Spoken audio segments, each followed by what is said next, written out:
vanguard of trying to make sure that we connect with the young athlete and upon the journey around not only the Nike relationship but physical activity. Personally, I have a nephew, Kyle, who's now 19, who's born with cerebral palsy, and I've watched my sister raise him and advocate for him and fight the good fight day in and day out to mainstream him through education and a variety of programs. And I'm excited that at 19, he's a junior at Morehouse, he's an honor roll student, and he's doing great work. But it is days like this that not only give back to the kids that we're trying to touch on, but also kind of are a nice reward to the parents and the village that support those kids along their journey. So it's very, very exciting from a brand standpoint to see how deep and committed we are to this space. As you heard earlier, we've been doing this as a company in terms of hosting the Special Olympics Youth Games since 2007. The only way it happens is 400 volunteers this year, but a series of volunteers over the years that are a key part of committing to driving. So first and foremost, welcome and thank you all, Nike family members and volunteers, for all the work you do. It's really, really appreciated. One of the things that's important for us to understand contextually as we think about what our brand does and kind of who we are is to provide access to sports for kids, right? And the Nike Special Olympics, over 70 other partners are really working on an issue around access to sport. You may have seen it or heard it talked about in terms of design and move. And there are really two big initiatives, kind of two big goals that we focus on. One is creating early positive experiences around sports and physical activity. And two is really around integrating physical activity into their daily lives. We're trying to combat this kind of epidemic of physical inactivity in these moments like tomorrow that are really a part of creating really positive experiences and lighting the light along the path to being more active. So again, critically important. I think that beyond the thank you for all the volunteers who are here, it's also important that you recognize that events like this don't happen without the people working behind the scenes. So I'd like to take time to thank the Nike Community Impact Team as well as the Nike Ability Network for all that you do. And I'd simply say, I'm excited to be here today. I'm looking forward to seeing you all tomorrow, rain or shine. It's going to be a fantastic day. And welcome, let's have fun.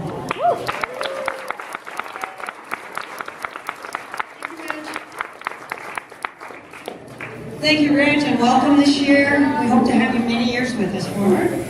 Our next guest, of course, is the Director Ambassador of Culture and Heritage at Nike, Mr. Swoosh himself, Nelson Ferris.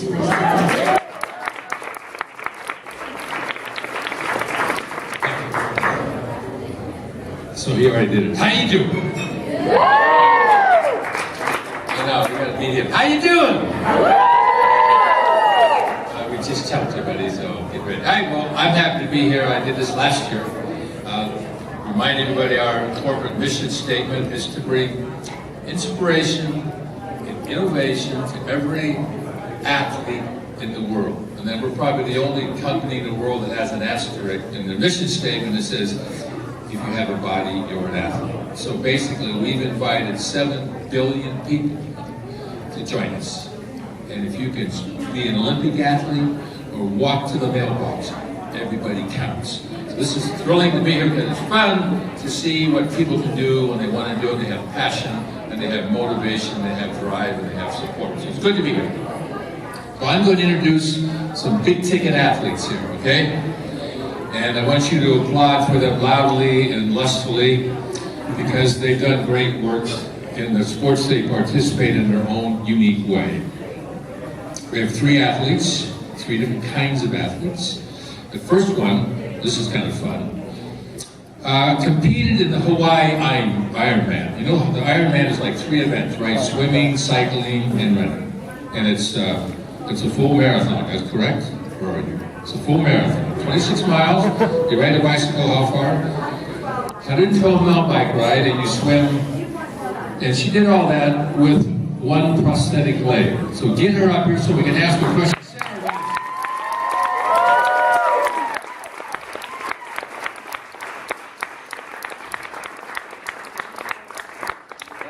Fast leg. Yes. So what happened? Tell a story. So, I was born with a tissue disorder that stopped the growth of my left leg. So when I was born, I was missing my thigh bone, essentially. And so I wore a brace as a kid growing up, but ultimately we elected to amputate when I was 7 years old so that I could take advantage of the better prosthetics at the time. So that was 31 years ago.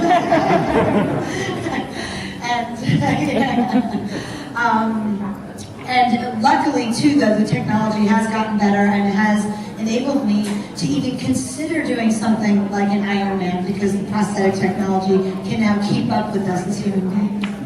So you've kind of been a guinea pig for this in a way to learn and grow and help him adapt, right?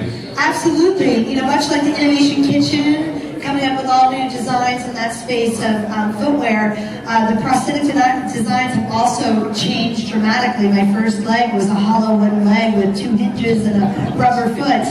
And now we have carbon fiber and Kevlar and titanium. And also, I've been very proud of the project that I've gotten to do here at Nike in the Kitchen with Toby Hatfield and a bunch of those innovators to create a special running sole for the bottom of my prosthetic running foot, because my running foot is actually a C-shaped foot. This is my walking foot.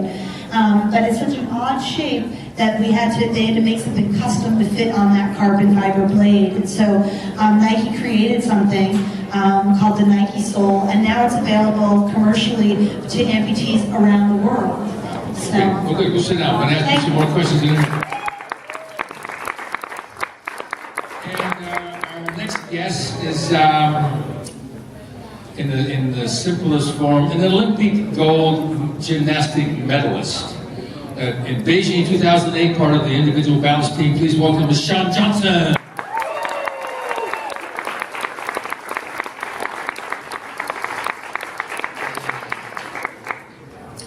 So, in a whole different way, I mean, when did you know in your head you could do this? When did you know you could be an Olympic gold medalist? I don't really think I ever did, to be honest. I mean, even at the Olympics, I was like standing there around these people and going, I'm competing with Nastia Lukin. You know, and didn't think I could be there, but I dreamt of the Olympics from day one. I mean, I remember watching and just wanting nothing more than to wear the red, white, blue leotard. So I'd say She wanted to wear the red, white, and blue leotards. I don't want to wear a leotard anymore, but yeah.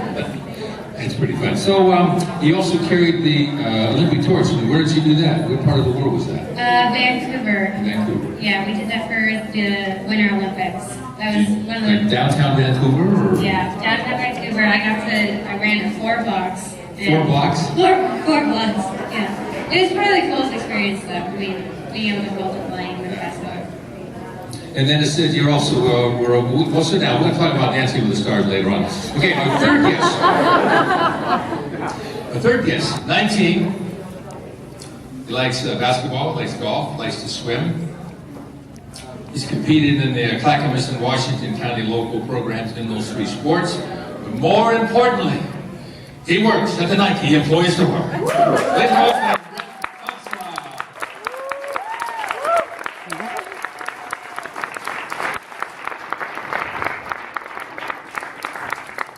so Brett, how do you like working at the employee store? It's awesome. How do you like that employee store discount? It's pretty cool. Pretty cool, right? I bet your entire family calls you up. Hey, Brett, can you get us a deal on shoes, right? Yeah. Yeah. Wait till Christmas time. Ooh, boy, it's gonna be bad. So tell us about which one of the sports you like best? Football, golf, basketball, swimming. Basketball's more. Basketball. Yeah. You kind of like an inside guy, outside shooter. More outside shooter. More outside shooter. Yeah. Probably did like with his eyes closed. So you've been playing basketball all your life then? Or? Yeah, been all my life. All your life. That's good. It's probably why you have a flight hat on by George, because it would have been crazy to have a running hat on. Yeah. All right, so 3 interesting guests, 3 different perspectives of if you have a body or an athlete, and I'm going to ask you a little bit about the Amazing Race. Talk to us about that. Yeah, so I was fortunate to be one of the teams on the Amazing Race. You might know that show. It's a race around the world. And I have to tell you, that show is a lot easier from your couch than it is actually doing it. I would say the Amazing Race was 20 times harder than the Ironman. And I say that because one of the things you don't realize on TV is like it's a 40-minute show, but real time for us, that 40 minutes can be 2 or 3 days. And you do not get fed from CBS until you get to the pit stop.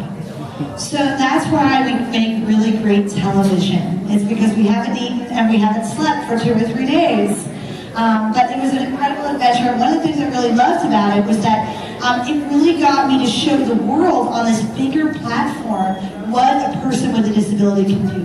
Because I feel like in sports, we get to see and witness that all the time. We see it in the Special Olympics, we see it in the Paralympics, we see it in the marathons with the wheelchair racers, the basketball wheelchair teams.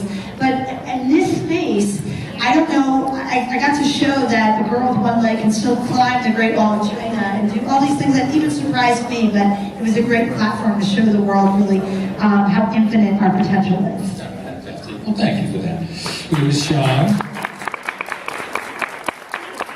We gotta hear about Dancing with the Stars. I mean, everybody, you all seen Dancing with the Stars, right? Yeah. So let's hear it. Let's hear the inside scoop too. I did Dancing with the Stars the first time in 2008, right after Beijing Olympics, and it was the most terrifying experience of my life because I was 16 years old dancing next to Holly Madison and Steve-O and Ty Murray, a rodeo guy. It was the first time I'd ever really done something outside of gymnastics, and I said it was the most valuable experience that I've ever gone through because it was the first time I learned that I could do something and prove to the world that I was more than just a gymnast. And I ended up going back after 2008 and doing the All-Star season this year and came in second.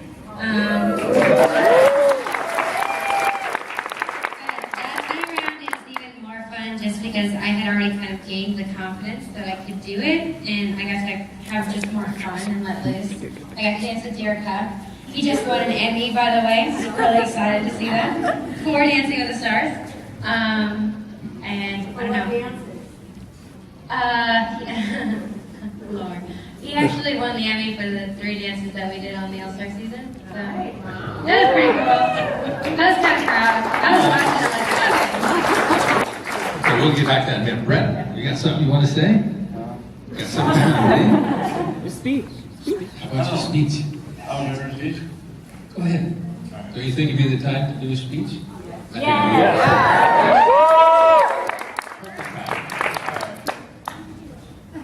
Ready? Go.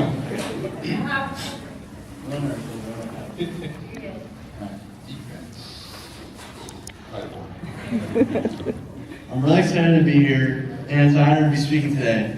Your decision to volunteer is allowing kids with all different abilities to try sports. Maybe tomorrow will be the first time shooting heroes shooting in a club.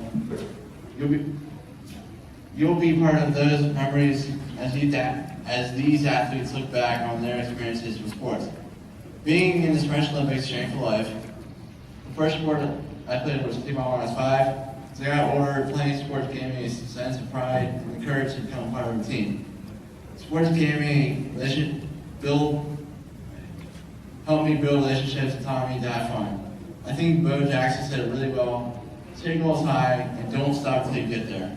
I first stepped on the next campus for the games almost 6 years ago when I moved here from New Jersey. The encouragement and energy I felt from the volunteers was incredible. It was a great day, and I left knowing I wanted to be a Special Olympics athlete. I also decided Nike was the place I wanted to get a job. I reached my goal in April, and I'm proud to be part of the team working at the Boss. It's a great opportunity that's changed my life. I love my job. Tomorrow you'll be making a difference. Youth Games and the Special Olympics is possible because of you. Volunteers and coaches like you. Thank you for being there to support, guide, and mentor these young athletes. Remember what a great coach from Notre Dame once said. A great coach will make these players see what can be rather than what they are. I want to thank Nike and the Special Olympics, and I think it's giving back.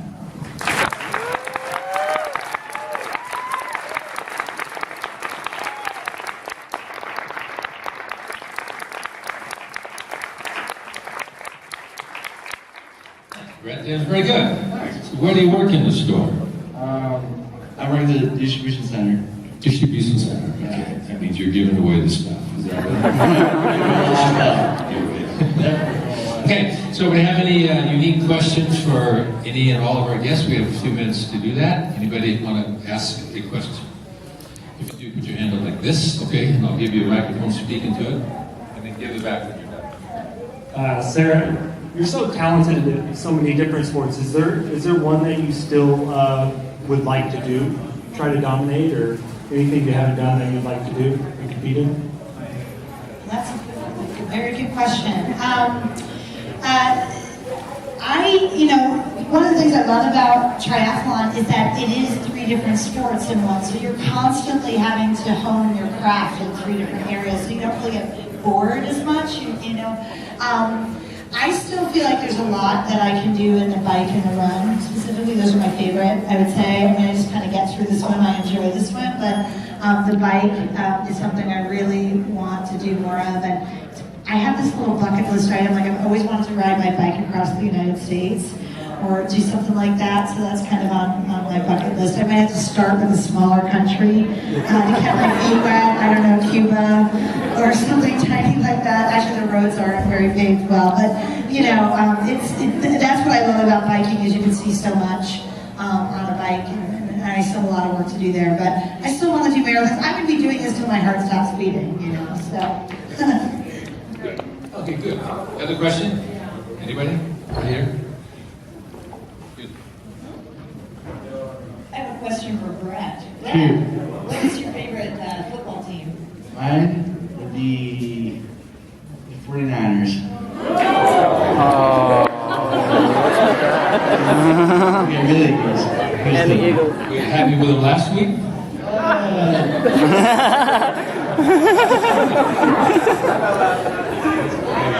Good. And by the way, Brett's family, so they flew in from out of town. Are they here? Where's all the family? Hey!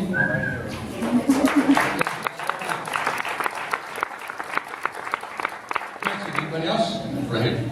Oh, sorry. I have a question for Shawn. So being a gymnast and then going on Dancing with the Stars and they're trying to teach you all these different styles, do you feel like your gymnast background helped you, or do you felt like you kind of had to fight that in order to learn how to do the other styles better? I would say I think my gymnastics background kind of hurt me, but my athletic background helped me, if that makes sense to separate it. Gymnastics is everything we do in gymnastics is technically horrible in dancing. So I got yelled at a lot. But as an athlete, knowing how to learn and knowing how to take correction and knowing how to work for long hours at a time, every day, all day, having determination, motivation, and being slightly competitive, that definitely helps. But the gymnastics part was, my partners got really frustrated with me. So I'm trying to imagine you as dancing. Some guy would bend you back, you would just go flip, flip, flip. You didn't do anything like that. Not really. It seems like every time I pulled out any type of gymnastics, the judges either yelled at me or my partners or something. So, and then I ended up going back to gymnastics after 2008. So then my gymnastics coaches got mad because I was doing things like a dancer. So I can't win. All right, anybody else? Questions? All right, I think we're going to, where's Jan? I got a couple, you come back up. So anything else you want to say or do? More raffles. Oh, raffle. I'm good at raffles. Who would like to win, by the way?